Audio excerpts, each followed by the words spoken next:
Greetings and welcome to another edition of Radical Grace Radio. I'm Pastor Gary Held. And my name is Matthew Pancake. This is episode 823, and I am sitting here wondering about that thing that gets said, third time's a charm. Is it like whenever you're trying to plug in the USB?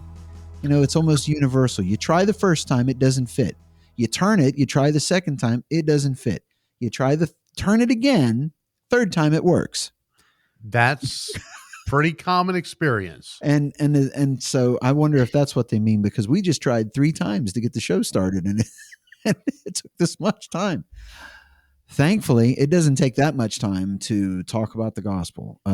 Although for a lot of people, third time's the charm. You know that, right? Yeah. Well, 3 seems to be a number. It seems to be an important number. You know, there's 3 members of the Trinity. I could talk about that for a while, but the thing is like these days, I tell you, there's a lot of people that not only do they not understand the gospel, but they've just about don't understand the law either. Things have been so confused for such a long time that they're almost the same to people. You know, they can recognize that something's a law, but and then so here's the thing: is that you know, some people would point to moral relativism. They'll say, well, that's when things started going wrong. Yeah, well, you know, we were like playing or experimenting with moral relativism for a lot longer. What's happening now is that it's moral individualism. That's sort of like worse, because people are actually saying, well, let's make it up as we go along. Yeah, I hear people say things like my truth and your truth. And depending on what they mean, they could be making a valid point, although they're using language like that in order to be provocative. Well, the whole point of provocative is to provoke. You know, if you're not provoking somebody, you're not doing it right. There's an entire economy online that's basically based on provoking people. Like I can imagine that some of the things, one thing that we're going to talk about when we get to the news roll, because something happened this morning that we're going to talk about, I would say that there are a lot of people that they take the most extreme position that they can think of, which we'll talk about. And but they do that because it makes them cash. It makes them get clicks. It makes them get likes. It satisfies something in their life to just provoke people, to just be crazy. I know that maybe you've seen online lately, there's people on TikTok that what they do is they do stupid stunts. Like they have water in a gas can and they pour it on someone's car, you know, and what they're doing is they do it right in front of them and say, I'm going to torch your car. And they're videoing it. Right. And because they just want to get people's reaction, they call it a prank. That's what they call it. and, you know, people seem to think that, you know, the most provocative thing, that'll get you likes and clicks. That'll get you seen. I wish I could do that, you know, just pick, like, whether I believe it or not, an extreme position and just run with it. I'm sure that I could make millions because it just seems to work. But, you know, being yourself, talking about the gospel, trying to help people, you know, make their way through a life that seems, you know, loaded with obstacles. That just doesn't get traction. Well, you might get some traction, but it's not going to make you millions. Yeah. In fact, if you're doing it right, it won't make you millions. Yeah. You're probably right. If you're doing it right. Yeah. If you're doing it right. Yeah.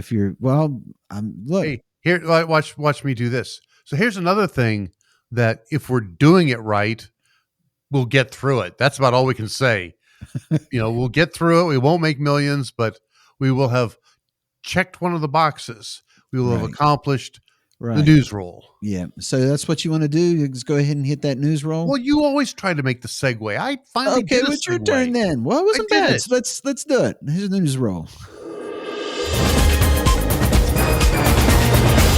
The David School District in Utah, I'll say it again, in Utah, removed the Bible from its elementary and middle schools after a parent complained about its content, citing vulgarity and violence.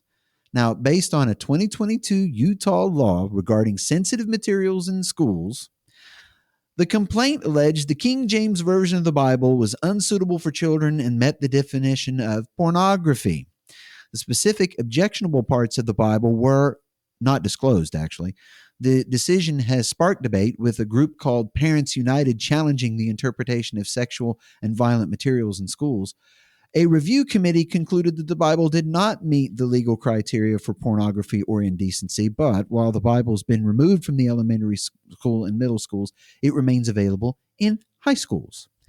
An appeal has been filed against the committee's decision. This incident highlights the complexities of surrounding sensitive materials in schools and raises questions about how religious texts or other potentially sensitive materials should be approached in educational settings. Yeah, it does Like more all than those just, things that might trigger someone, right? well, yeah. Everything. Calling it complex. That's one way to say it. Well, I They're put that taking in there. I mean, they're taking positions that are inherently contradictory. Okay, but anyway, right. so number 4 story is that Christianity Today reports data analysis from the United Methodist Church reveals only 6.1% of its member churches in the United States have been granted permission to break away since 2019. Okay, well, while the conflict was initially expected to lead to a significant schism, the numbers that are actually coming in suggest the denomination is unlikely to break apart entirely. So the number of churches that are leaving differs by region, with the greatest number being in the southeast United States, and churches in the northwest Texas area have left the denomination at a staggering 73% of its member churches, with Texas overall losing nearly half of its congregations in the disaffiliation.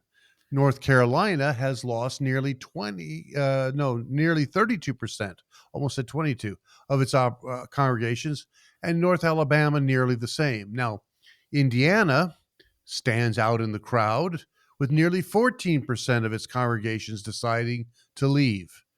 The newly formed Global Methodist Church has attracted some of the disaffiliating churches, while others have chosen to create their own networks or join smaller denominations.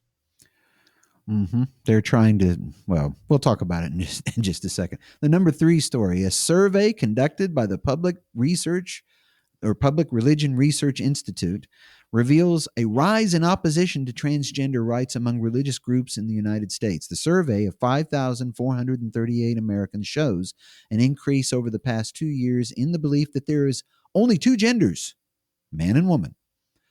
That's among several religious groups, actually. A breakdown of the numbers reveals that, surprise, surprise, 92% of white evangelicals said that there's only 2 genders, but that's up from 86% in 2021. Among minorities, 60% of Hispanic Catholics believe that there are only 2 genders, and that's up from 48% in 2021. Overall, minority Protestants went from 51 to 73%. And and this is interesting. The religiously unaffiliated climbed from 38 to 46%. And that means that they say that there's only 2 genders. 2 years ago, they might agree that maybe there's more. Generation Z of Christians, by the way, and millennials, who are also Christians, also show a change of mind, with Gen Z moving from 43 to 57%, but you would expect them to stay closer. No, they're actually saying that now there's 2 genders, and millennials went from 51 to 60%. Proponents of gender ideology are calling for a state of emergency, actually, over things like this. And that's also over recent legislation around the country that they deem to be anti-LGBT. But there have also been calls from inside the movement itself to divide the LGBT from the TQ, as more openly gay people oppose transgender ideology. In other words, there's a fight brewing. Yes, there is. Actually, Well, it's already here, but and let's talk about a different fight now.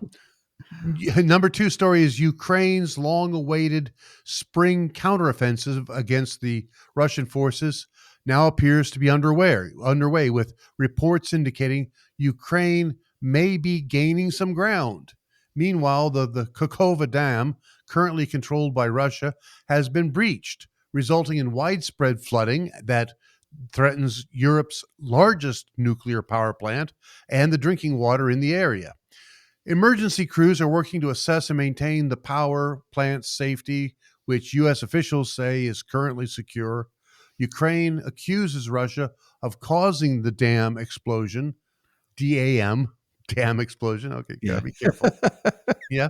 While Russia blames Ukrainian military strikes for the damage.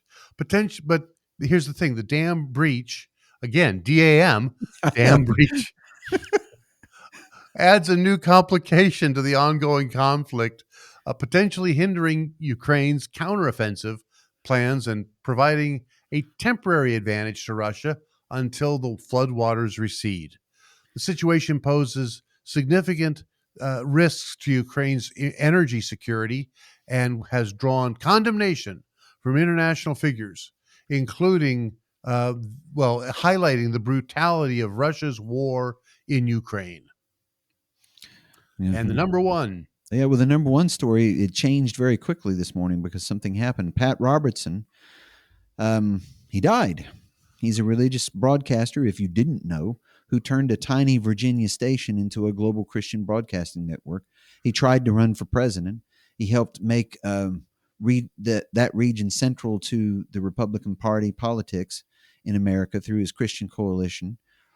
His broadcasting network announced Robertson's death just this morning, but no cause was given.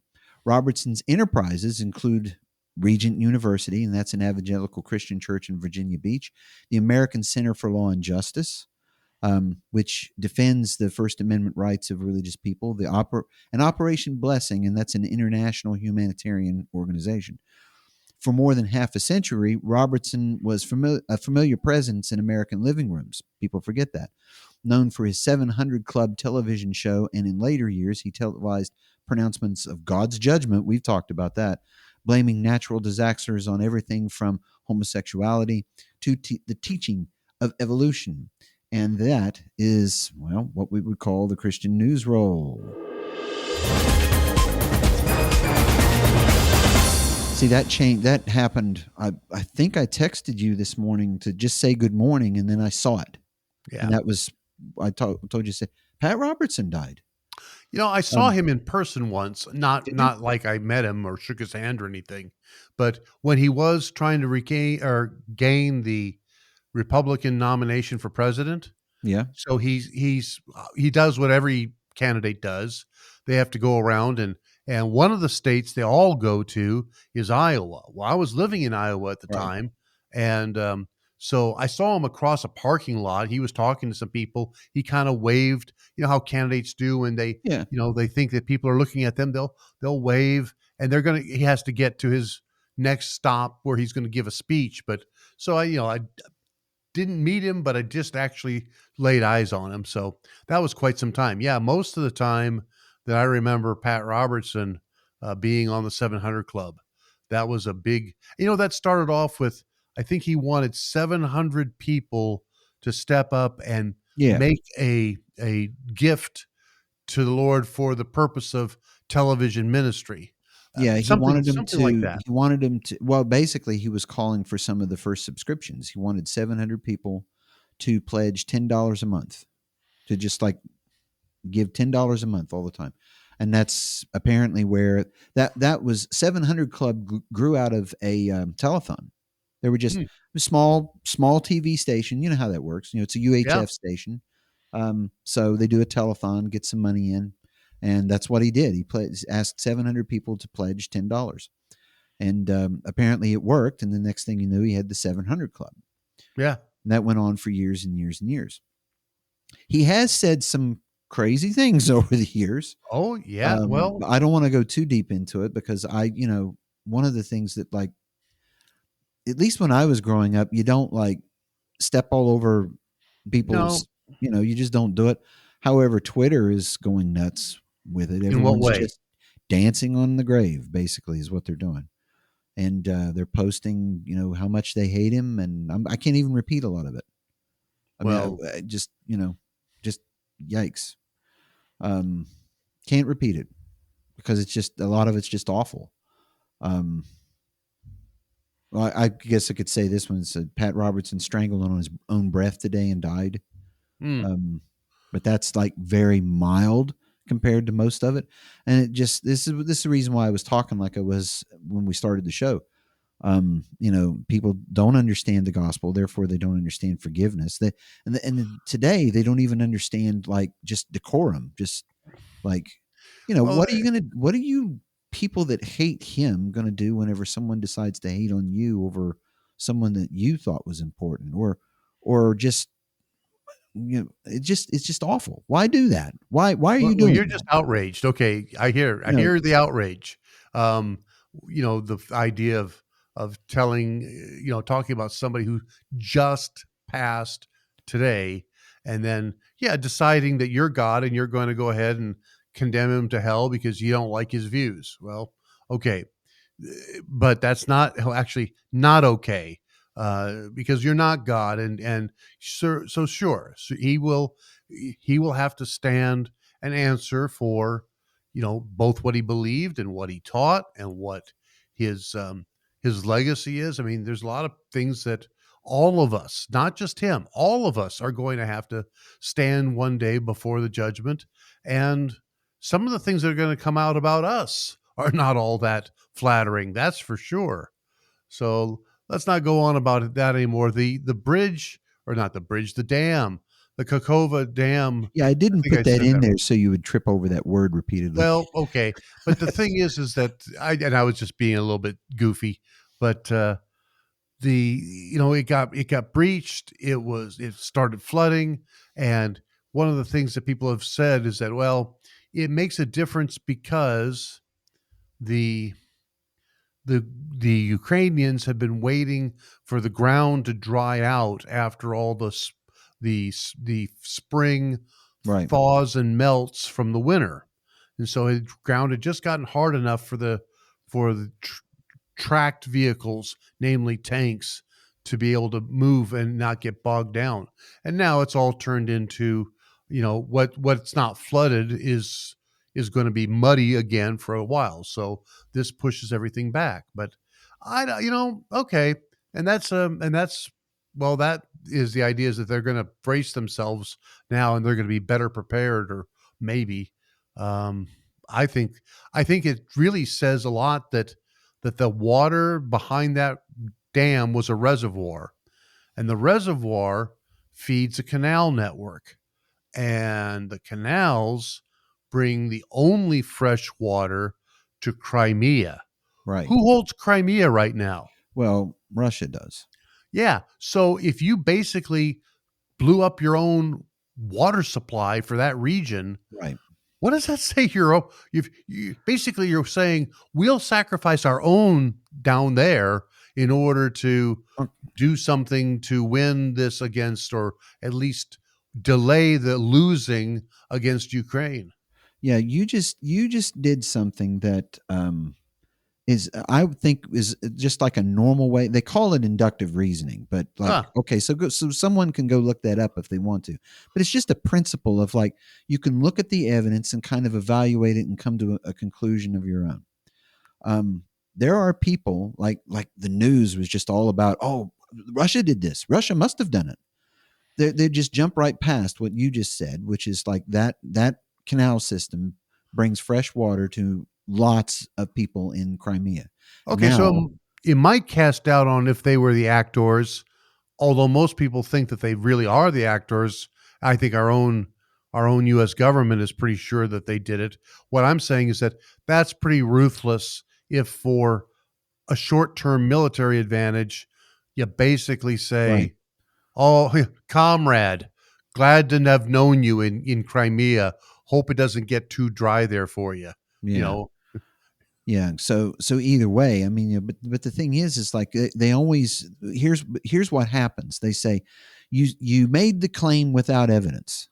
It's like, Hmm. well, you were weighing evidence. You were looking at it and you were coming to a conclusion that something that I hadn't thought of, which is, where did the water that was behind that dam normally go? And oh, yeah, water come down out of the mountains, snow cap, all that stuff got down in there, and that was supposed to go to all of these communities out there so that they would have water for the summer. It's not And going the to hurt them nuclear so much power plant. yet, but wait till it gets to be like August or something like that. Well, Yeah. yeah, it's actually, and that's the water that you irrigate the fields with, Right. and Right. so I They've guess got some like, reservoirs, I'm sure. They've got, but it's got to be filled back up because well, people use it.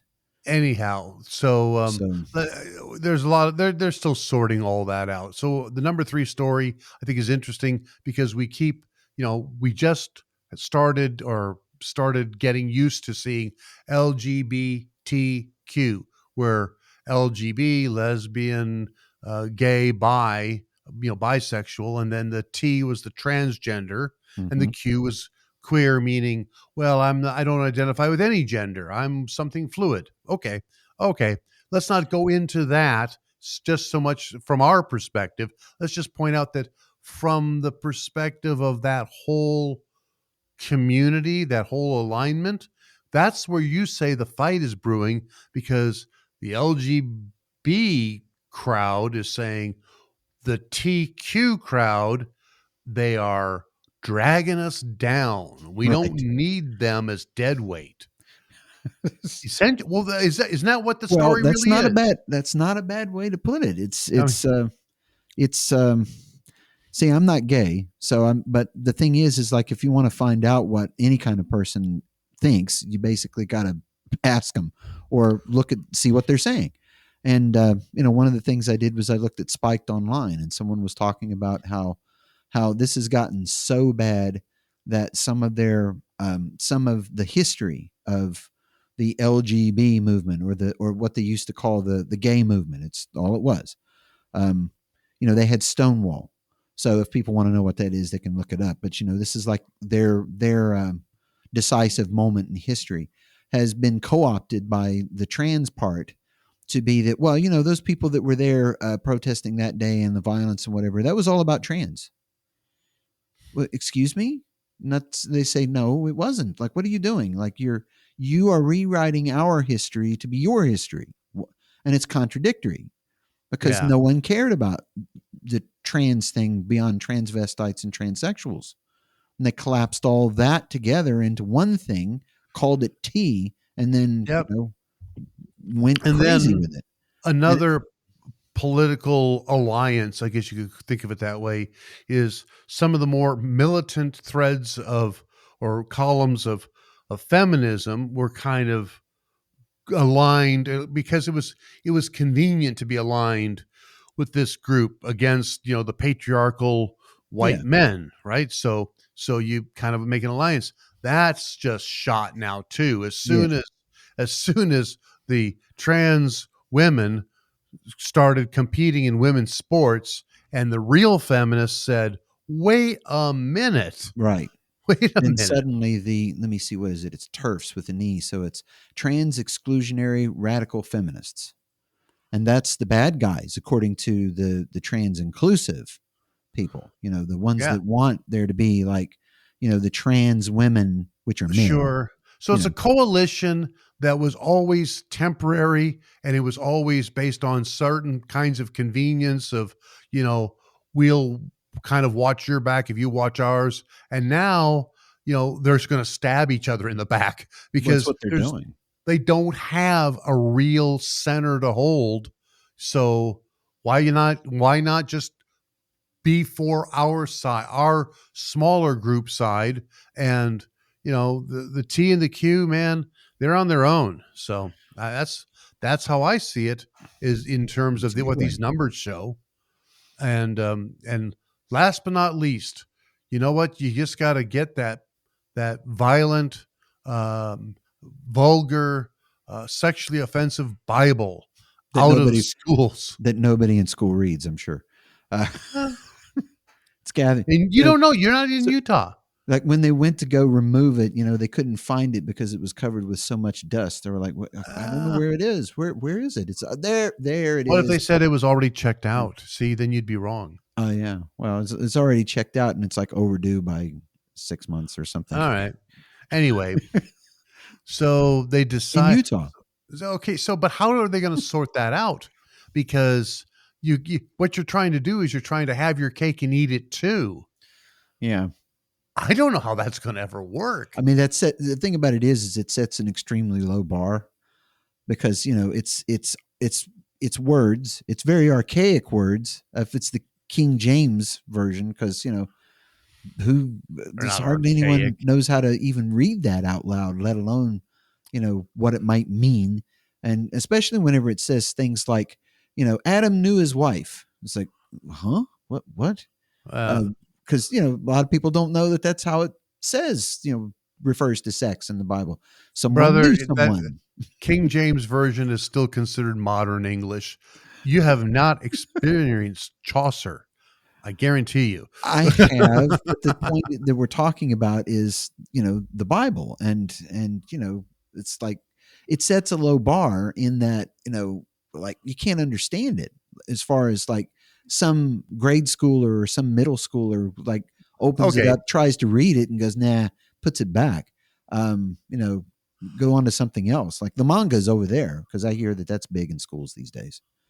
Comic books, yeah, But not in Utah. well, maybe not.